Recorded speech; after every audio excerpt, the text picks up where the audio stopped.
secular, non-secular, Christian, not Christian, married, not married, it didn't matter. I was listening to all of these voices and they were saying, this is how things should go, even if it was subtle, even if there was just these quiet little messages of this is just how it goes. That's what I was listening to. And I was afraid of fighting those things because what if I was different?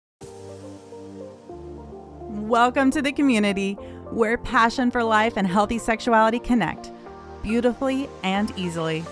I'm your host, Amanda Ammons, and my goal in life is to help you thrive. And a huge part of that is your sex life. Your one life was meant to be amazing, sex included. You most likely haven't been shown this, but I'm here to tell you you're beautifully and intricately made. Made for more, made for the best. However your journey brought you here, join me in a new conversation about one of the most amazing things ever created: intricate, passionate intercourse. Together, let's break the shame cycle. Let's learn how to please and be pleased. Let's fight fear, find freedom, and freaking have fun. Welcome to the Passion Connected Show.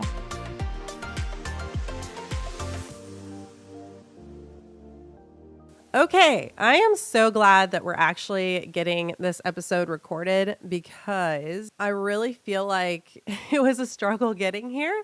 You'll probably hear it in my voice a little bit and also in the audio, but I'm actually still getting over having COVID. My entire family is. So that has been a journey for sure. And you can still just kind of hear it in my voice, but also I lost one of my podcasting equipment pieces today. And so we're kind of jerry-rigging this. So if the audio sounds off, just bear with me and I will get it fixed for next episode. But we're just going to roll with it because it really is not about how I sound. It is about what is being said. Take the time to actually work through when I was younger and make a priority in my life. And I should have. And when I did take that time and change things up, things changed so much for the better. Before we get into these individual three things that I wish that I would have voiced, I want to say a little bit why I didn't voice them so that you can kind of have checks in your own life. The way I felt is that I didn't want to voice anything that I desired if I was fighting something that was natural or normal, or it was just supposed to be that way anyway, and I shouldn't be trying to make things complicated or make things difficult. For example, because men and women are made differently, I didn't want to voice something that was going against those natural body norms, or if it was something that God intended to be a certain way, that I was fighting against those things. The problem is, more often than not, I wasn't listening to what God actually had to say or my own desires and how they actually fit into things. What I was really nervous about is that what I desired was different from like what I should be doing according to the norms all around me. So secular, non-secular, Christian, not Christian, married, not married, it didn't matter. I was listening to all of these voices and they were saying, this is how things should go, even if it was subtle, even if there was just these quiet little messages of this is just how it goes. That's what I was listening to. And I was afraid of fighting those things because what if I was different? What if my sex life was abnormal or there was something I desired that I shouldn't desire, which is just a load of crap because I should have been listening to myself first and foremost. I trust myself to make good decisions for myself for the most part. I trust myself to listen to God and figure out what he has for me and what he has for my relationship and my interpretation of scripture and my interpretation of what is good and right and pleasurable.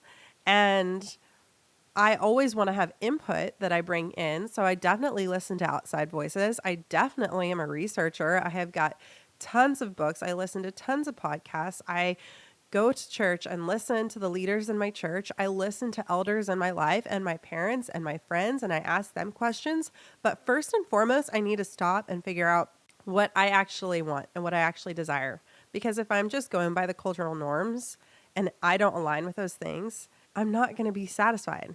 It's not going to be for my benefit or for anyone else's benefit for me to do just what they're thinking. The first thing that I didn't originally fight for in my relationship that mattered to me was orgasm equality. I feel like I could do an entire episode on this because there's so much that goes into the lies and the truths and everything that needs to be understood about orgasm equality. But just for basic knowledge, what I'm saying when I say orgasm equality is literally having an equal number of orgasms. So he orgasms, I orgasm. We're up to a count of he's got 10, I've got 10. That mattered to me. Now, it wasn't this stickler thing where I just I had to have a certain number if he had a certain number. That was not the case. Or if he orgasmed that night, I had to orgasm. That's not what I'm saying at all, though that is a part of it. For me, it was more about striving for that level of equality in our relationship. And the narrative in this world is not that. 95% of guys orgasm every single time that they aim or have sex, aim to have sex or have sex. Only 40% of women do. I don't see any reason for that. Maybe a little bit more difficult for women, but I think more than being more difficult, I think it's simply this idea that sex is for the man, that he should just ejaculate and that that's sex. Like, people think of sex and what do they think? They think of penis insertion, ejaculation, done. That was sex. You're good.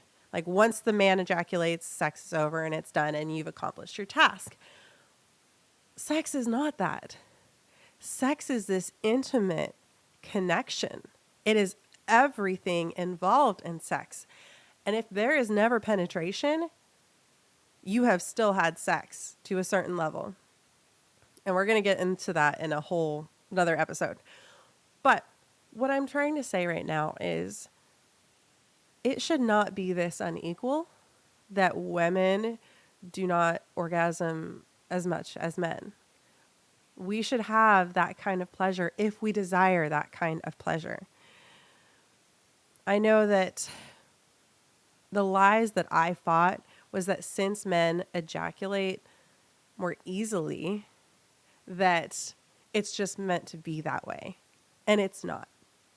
And early in my relationship, I didn't fight for that. And it wasn't like my husband didn't want me to be pleased, but it was just not something that I really spoke up and voiced. And both of us had this underlying assumption that sex was done. Sex was done if he orgasmed. And it wasn't until it was a couple years in that I finally spoke up and said, hey, I would like to make this a little more equal. I'm not saying that I have to every single time, that I have to get off every single time, but I would like to get off more than what is happening now. And I was so scared that I was going to be so selfish. And it is not selfish at all. If anything, my husband loves me getting off more than I do. And I love him getting off more than he does. And it is this beautiful sharing relationship. And by voicing that, we became closer. We actually had a lot more fun in sex because we had something more to aim for and work for. And we have done a lot of learning about each other. He learned more what I wanted, and I learned more how to interact with him. If this is something you desire, please don't be like me. Please don't just take this assumption that sex is just about the guy. If you want more orgasmic equality, this is me telling you right here, right now, go for it. Please go for it. Talk to him. Tell him what you desire and work through it. This isn't just about you getting some either. It is about love and clear communication. And if you don't desire orgasm equality, what do you desire in your sex? For example, you might just want a back massage, and that might be more of your equality, that he orgasms and you get a back massage, or vice versa. He gets a back massage and you orgasm. What I'm saying is that sex is a give and take. And if you feel like you are always giving and never taking, Don't think of taking as selfish. Think of taking as this equal sharing in your relationship, and it should be something that you fight for. So process through what orgasm equality or what equality in sex means to you, and make sure that you guys work on that together, because this should be co-ownership of sex. The relationship should be something that is both of you guys coming together. Number 2, the quickie. I really felt like the Christian depiction of sex was that it should always be slow, romantic, very purposeful, very loving, very intimate, because God made it that way. And also because if you were to just have a one and done quickie little sex, then you weren't getting intimate with your partner and you were missing the entire point. It was a silly cultural lie that hung over my head. And I was so afraid that if I just wanted to have sex really fast with my husband because I wanted to have sex, that I was wrong. And I look back now and I laugh at that, because yes, sex can be slow and intimate, but there is absolutely nothing wrong with sex just being for quick pleasure with each other. Our bodies desire and get ready for sex. We get aroused with purpose. And it does not always mean that we have to have this beautiful, candlelit, intimate time, or that it has to be in the bed, or that it has to be at night, or that it has to be a certain number of times and done a certain way and in a certain position. God made sex to be intimate, but he also made it to be pleasure. He also made it for us to have fun. And there is absolutely nothing unbiblical about having quick, pleasure-focused sex. There's not. So this was something that I felt like I couldn't voice, because it would put us in this bad mindset. Like maybe we're just having some sort of secular or porn, or just this bad mindset about like sex being selfish or whatever it was. And that is not it at all. It's fun. And having a quickie can be a stress relieving time. It can be a connecting time, and it can just be sex. It can just be sex, and it's okay. So for this one, again, if this is something you desire, then fight for that. And on the flip side, I haven't had to deal with this as much in my relationship, but if you have had a lot of quick get her done sex and you're really desiring a more intimate time, voice that, because it can also be incredibly intimate and slow and romantic. It can be the sex of your dreams. It can be this thing that you feel like you are just swept off your feet. So if you don't have that, like I said, on the flip side, fight for that. Fight for that. If that is something you desire, have that conversation. You get to make sex what you want it to be together. You get to have a say in how this goes down. So figure out what it is you want and voice it. And number 3, sex toys. I really wanted to add sex toys into our relationship fairly early on, but I didn't, because I was not sure. I was not sure of myself. I was not sure that I would continue to desire my husband in the same way.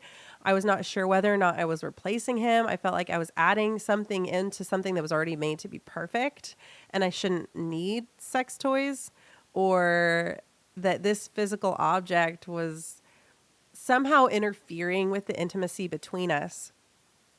Poppycock. It has no interference in your relationship. It can add so much fun, so much pleasure, and so much intimacy. The one tip that I would have is, if you are afraid of that, if you have the same sort of fears that I had early on, go buy it together. Talk about it together. Process together what you might need to add into your relationship to help make sex more pleasurable. And go buy it together and take co-ownership over it. My husband named my sex toys because he feels like he has just as much ownership over the things that help bring me pleasure. Because at this point, we only have toys that help with my pleasure, simply because that's where we're at in our relationship. But he feels like he has just as much ownership of it. He pulls it out. I pull it out. It's not this thing that gets in the way. It is simply a physical object that we have added into a physical action that only has enhanced pleasure. And it's not something we use every single time, but it is something that we have available to us to spice things up, to make things different, to have more fun, to have more intimacy. He enjoys them just as much as I do because it is something that we have co-ownership in our sex life. So the gist of all of this is voice your desires. And for me, I didn't know how to voice those things because I didn't take time to work through them. If I had gotten quiet and actually asked myself, what is it that I really desire? I would have known a lot sooner and I would have taken action on those things a lot sooner. I would have researched, what do people say? What is the research behind all of this? And when I did, it has just made sex that much better, that much freer, that much more together. And I am more myself in the relationship because of the things that I have voiced. And same with him. There have been things where he's been like, I really would like to add this to our relationship and we don't have it. Or I feel uncomfortable with this. Can we change this up? When he is more himself in sex and I am more myself in sex, sex is better. Sex is more real because it's actually us, actually who we are and what we want coming together and meeting together.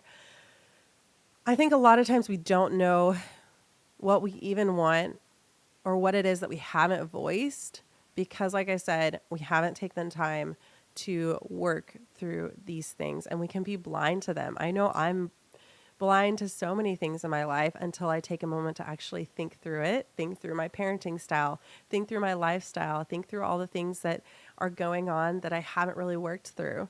So if you feel like that is you, if you feel like I don't really know what I want in sex going forward, whether you've had sex now already or you're waiting or wherever you're at in your relationship, if you're like, I don't know what I want or what I desire, or maybe you are currently having sex and you're like, it's just not working out. It's just not the way that I thought that this would go. I know it can be better.